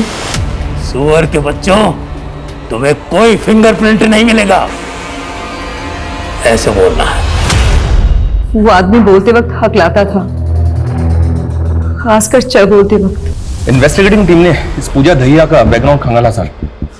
पूजा की फैमिली में दूर दूर तक कोई भी टीचिंग प्रोफेशन में नहीं था। शायद गुमराह करने के लिए लेटर लिखवाया गया हो। पहली टीम का भी यही मानना था। लेकिन यह भी तो हो सकता है कि उसने अपनी आप बीती लिखवाई हो। शायद उसके बचपन में उसके साथ कोई भयंकर हादसा हुआ हो। रेपिस्ट ने नकुल से और भी कुछ लिखा था, ये देखिए। सबसे पहले पूरा घर सर्च करेंगे, दरवाजे देखेंगे, तेरी माँ का बयान लेंगे, तेरा बयान लेंगे, कितने भी हाथ पैर मार लें, लेकिन उनके हाथ कुछ लगने वाला नहीं है। ये जो कोई भी है पुलिस प्रोसीजर को बहुत अच्छे से जानता है, एक एक चीज लिखवाई है। मतलब ये पुलिस वाला भी हो सकता है? या फिर कोई ऐसा जिसका अपना पुलिस में हो, या फिर रहा हो। सर रीमा के केस का मुकेश राठौर का एड्रेस मिल गया है। रिटायर होने के बाद वो यहीं जयपुर में सेटल्ड है। लाइमलाइट के लिए ये क्या कह रही है तू? मैं नहीं, नेबर्स रिलेटिव सब यही बोल रहे हैं। देख, लोग कुछ भी कहें, लेकिन तू तो मुझ पर यकीन करती है ना। तुझे भी लगता है कि मैं झूठ बोल रही हूँ?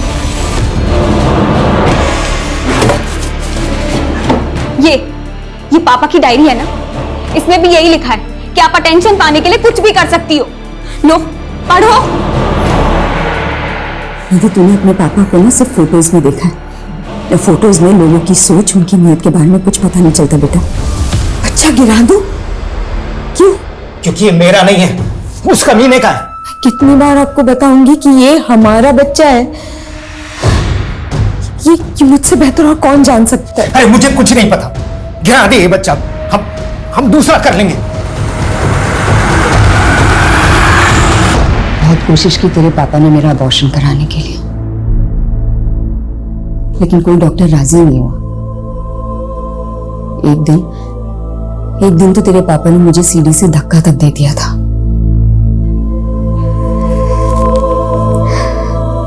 लेकिन तेरी किस्मत में ना जीना लिखा था।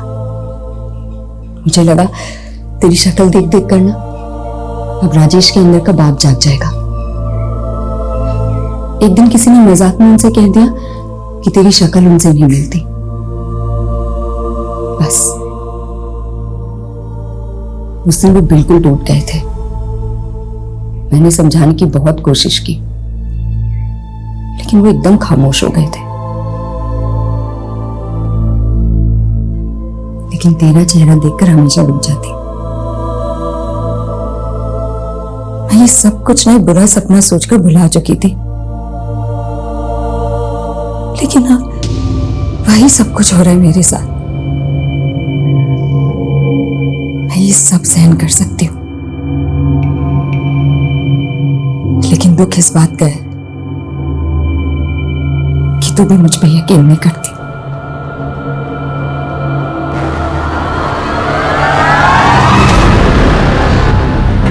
रीमा चौहान वाला केस, हाँ याद है मुझे। इस मामले में हमसे जो कुछ बन पड़ा हमने किया।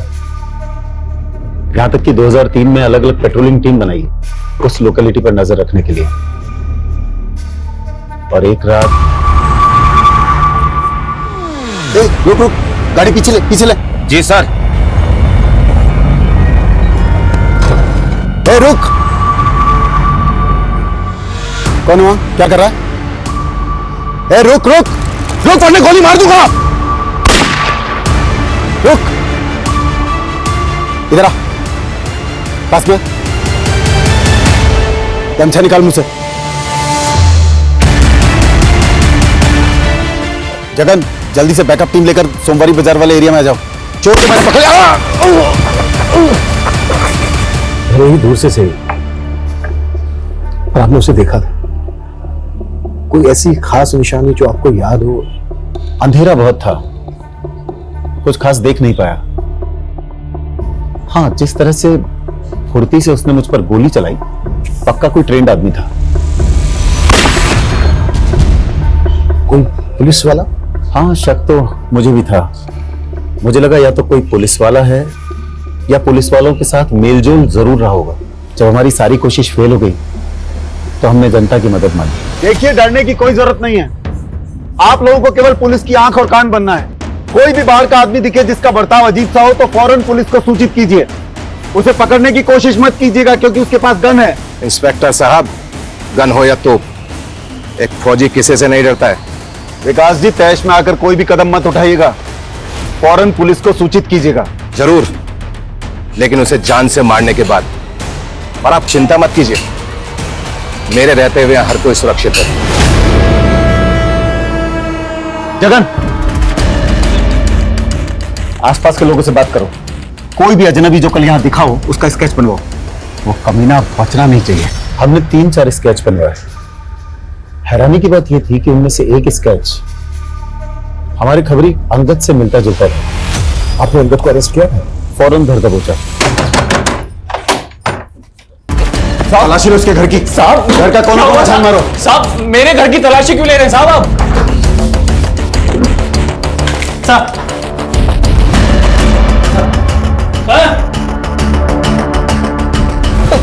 ये घड़ी, ये ज्वेलरी, ये कंगन कहां से आए साहब तेरे पास?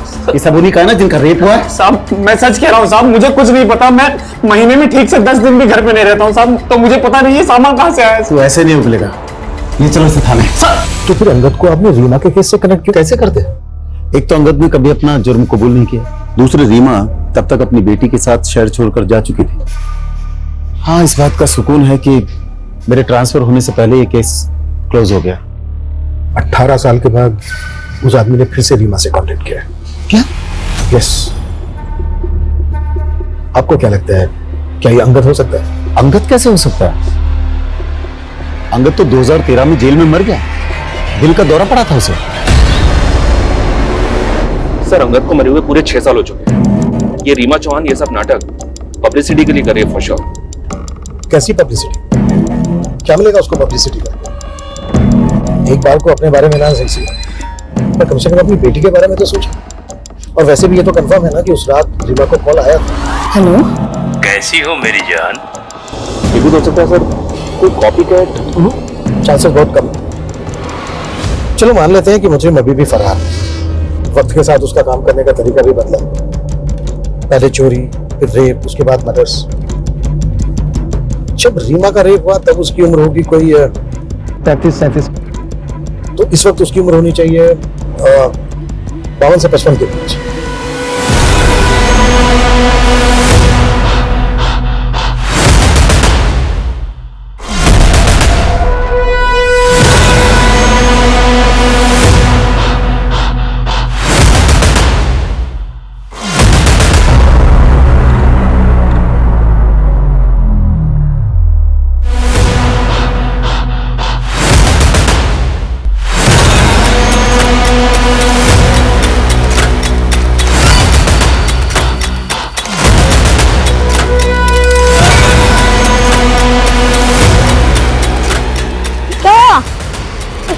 आप रो भी रहे हो?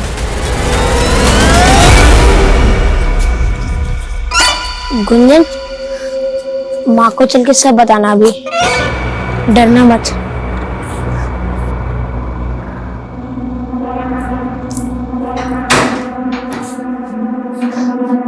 आ गए तुम लोग खेलकर? आ जाओ, भूख लगी होगी है ना?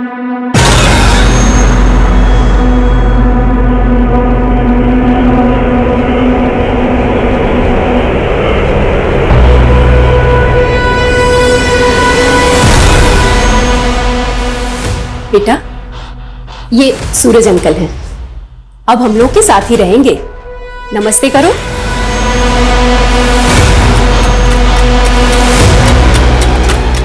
बड़े प्यारे बच्चे हैं तुम्हारे।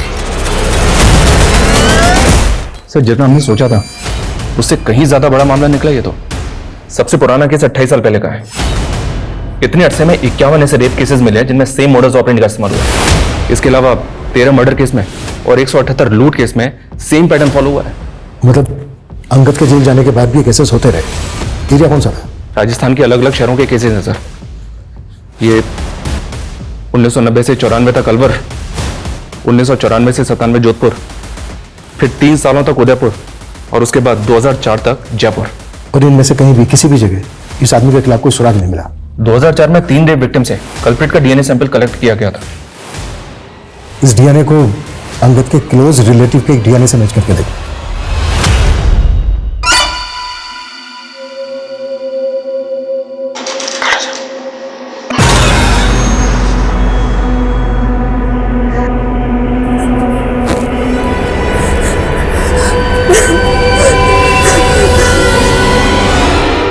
अंकल बहुत गंदे हैं,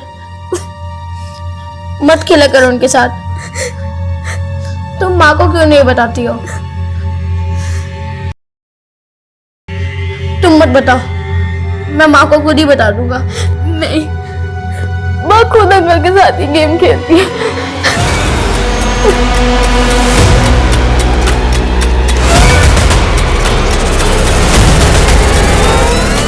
सर डीएनए सैंपल अंगद के भाई से मैच नहीं हुआ।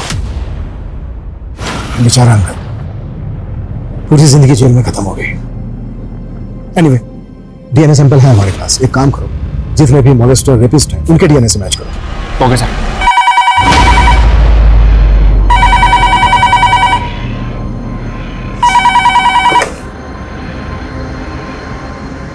हेलो मेरी जान, कैसी हो? बहुत दुख हुआ जानकर कि तुम्हारी बात पर कोई यकीन नहीं कर रहा। बकवास बंद करो, और हिम्मत है ना तो सामने आओ।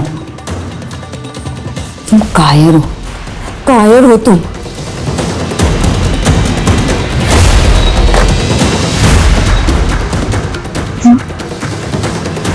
बोलोगे भी? क्या बोलना है तुम्हें?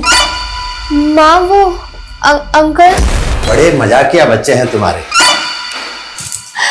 अच्छा बच्चों, मैं बाजार जा रही हूँ, 7 बजे तक आऊंगी। तब तक अंकल के साथ रहना, इन्हें परेशान मत करना।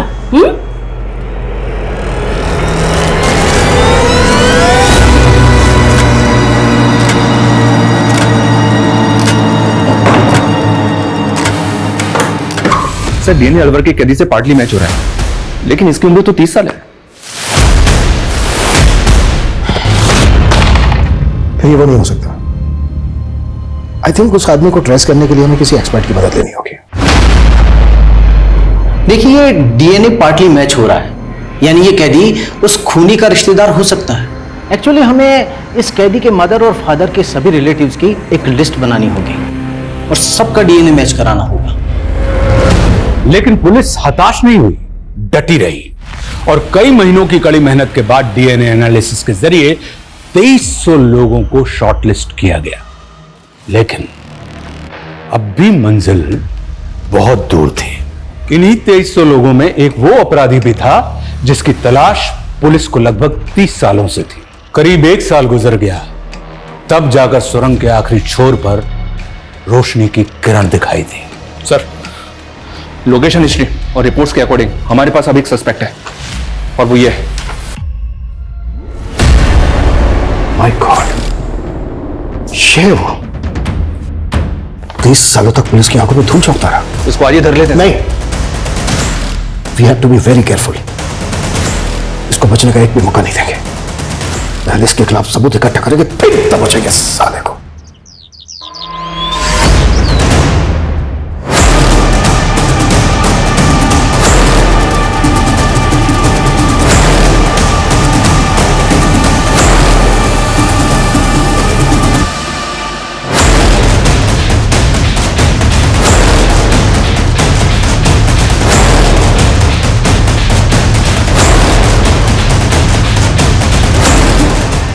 नजर बना के रखो उस पर, कुछ भी हलचल हो तुरंत मुझे इन्फॉर्म करना। सर। ओके, हमेशा। रिपोर्ट आ गई।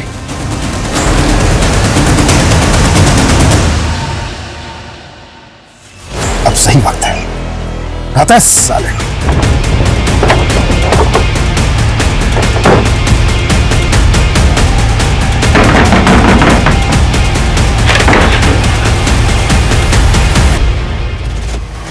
तीस सालों तक पुलिस की आंखों में बहुत धूल झोंकी है तूने। Now you are an arrest, ex policeman Jagan Shekhar.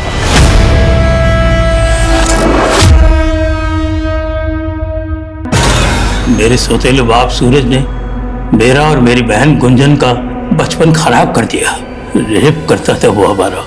तेरे साथ गलत हुआ, इसलिए तो दूसरों के साथ भी गलत कर रहा था। बचपन में जो मेरे साथ हुआ, उस सदमे से उभरने के लिए मैंने छोटी छोटी चोरियां करना शुरू कर दिया। उसके बाद लोगों के घरों में घुसकर कुछ चीजें ले आता, फिर घरों में घुसकर सिक्के चुरा लाया। और ये काम मैंने पुलिस में आने के बाद भी चालू रखा। रेप करना कब से शुरू किया? 2000 से।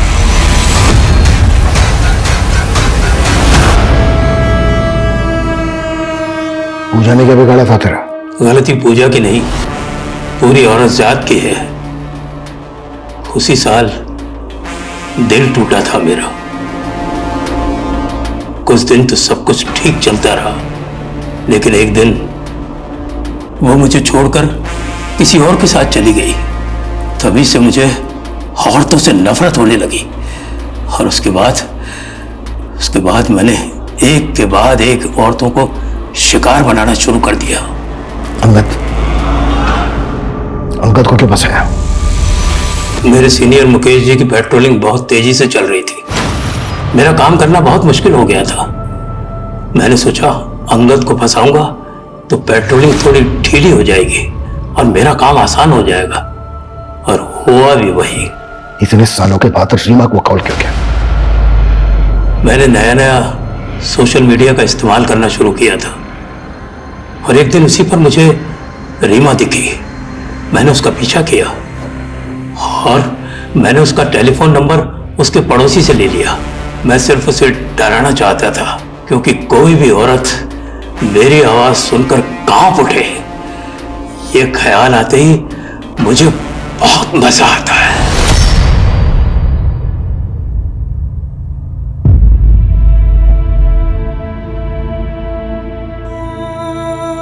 सॉरी मॉम, मैं गलत थी। आपने मेरे लिए कितनी सैक्रिफाइस की, और मैं बल्कि तूने मुझे हिम्मत दी है वापस लड़ने की। अपना जगन जैसे लोगों का खौफ है और नई सोसाइटी के तानों की फिक्र। अब देखना, मैं अपनी बाकी की जिंदगी ना एकदम बेखौफ जीऊंगी।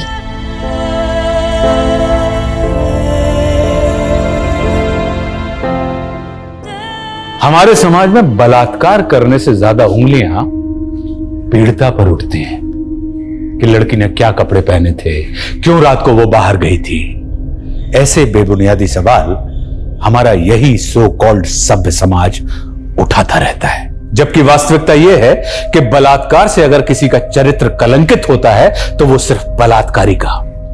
इस बुनियादी बात को क्यों आज 2021 में हमें बार बार दोहराना पड़ता है? ये कैसा सिस्टम है जहां एक बलात्कारी को तो आसानी से जमानत मिल जाती है, लेकिन बलात्कार से पीड़ित औरत को सालों साल इंसाफ नहीं मिल पाता? ये चुभने वाले सवाल हमें खुद से और प्रशासन से भी करने होंगे। ये रीमा की हिम्मत ही थी जो वो सालों से अपने अंदर दफन खौफ को मिटाने में कामयाब हुई। रीमा ने जिस तरह समाज के तानों की परवाह किए बिना इंसाफ के लिए आवाज उठाई, वह वाकई अभिनंदनीय है। अब मैं आशुतोष राणा आपसे विदा लेता हूं।